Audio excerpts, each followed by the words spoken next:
ಭಾರತದ 52ನೇ ಮುಖ್ಯ ನ್ಯಾಯಮೂರ್ತಿಯಾಗಿ ಭೂಷಣ್ ರಾಮಕೃಷ್ಣ ಗವಾಯಿ ಇಂದು ಪ್ರಮಾಣ ವಚನ ಸ್ವೀಕರಿಸಿದರು. ರಾಷ್ಟ್ರಪತಿ ಭವನದಲ್ಲಿ ಬೆಳಗ್ಗೆ ನಡೆದ ಕಾರ್ಯಕ್ರಮದಲ್ಲಿ ರಾಷ್ಟ್ರಪತಿ ದ್ರೌಪದಿ ಮುರ್ಮು ಅವರು ಸುಪ್ರೀಂ ಕೋರ್ಟ್ನ ನೂತನ ಮುಖ್ಯ ನ್ಯಾಯಮೂರ್ತಿ ಬಿಆರ್ ಗವಾಯಿ ಅವರಿಗೆ ಪ್ರತಿಜ್ಞಾವಿಧಿ ಬೋಧಿಸಿದರು. ಈ ವೇಳೆ ಉಪರಾಷ್ಟ್ರಪತಿ ಜಗದೀಪ್ ಧನ್ಕರ್, ಪ್ರಧಾನಿ ನರೇಂದ್ರ ಮೋದಿ, ಲೋಕಸಭಾ ಸ್ಪೀಕರ್ ಓಂ ಬಿರ್ಲಾ, ಸಚಿವರಾದ ರಾಜನಾಥ್ ಸಿಂಗ್, ಅಮಿತ್ ಶಾ, ಜೆಪಿ ನಡ್ಡಾ, ಅರ್ಜುನ್ ರಾಮ್ ಮೇಘ್ವಾಲ್ ಸೇರಿದಂತೆ ಅನೇಕ ಗಣ್ಯರು ಉಪಸ್ಥಿತರಿದ್ದರು.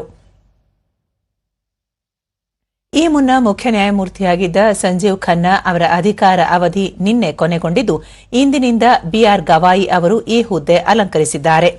1960ರ ನವೆಂಬರ್ 24ರಂದು ಅಮರಾವತಿಯಲ್ಲಿ ಜನಿಸಿದ್ದ ನ್ಯಾಯಮೂರ್ತಿ ಬಿಆರ್ ಗವಾಯಿ 1985ರಿಂದ ಬಾರ್ ಕೌನ್ಸಿಲ್ಗೆ ಸೇರ್ಪಡೆಯಾದರು. ಮಾಜಿ ಅಡ್ವೊಕೇಟ್ ಜನರಲ್ ಹಾಗೂ ಹೈಕೋರ್ಟ್ ನ್ಯಾಯಮೂರ್ತಿ ದಿವಂಗತ ಬ್ಯಾರಿಸ್ಟರ್ ರಾಜಾ ಎಸ್ ಬೋನ್ಸಾಲೆ ಅವರೊಂದಿಗೆ 1987ರವರೆಗೆ ಕಾರ್ಯನಿರ್ವಹಿಸಿದರು.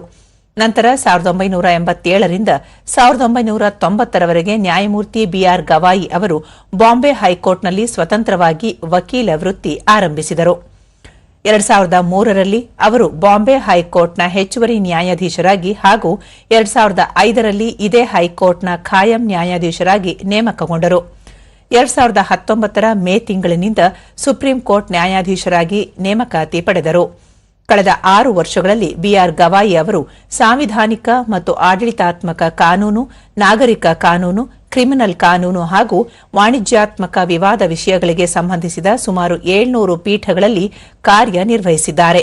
ಸುಪ್ರೀಂ ಕೋರ್ಟ್ನ ಮಾಜಿ ಮುಖ್ಯ ನ್ಯಾಯಮೂರ್ತಿ ಕೆಜಿ ಬಾಲಕೃಷ್ಣನ್ ಅವರ ನಂತರ ಪರಿಶಿಷ್ಟ ಜಾತಿ ಸಮುದಾಯದ 2ನೇ ಮುಖ್ಯ ನ್ಯಾಯಮೂರ್ತಿ ಇವರಾಗಿದ್ದಾರೆ. ಭೂಷಣ್ ರಾಮಕೃಷ್ಣ ಗವಾಯಿ ಅವರ ಅಧಿಕಾರಾವಧಿ ಈ ಸಾಲಿನ ನವೆಂಬರ್ ತಿಂಗಳವರೆಗೆ ಇರುತ್ತದೆ.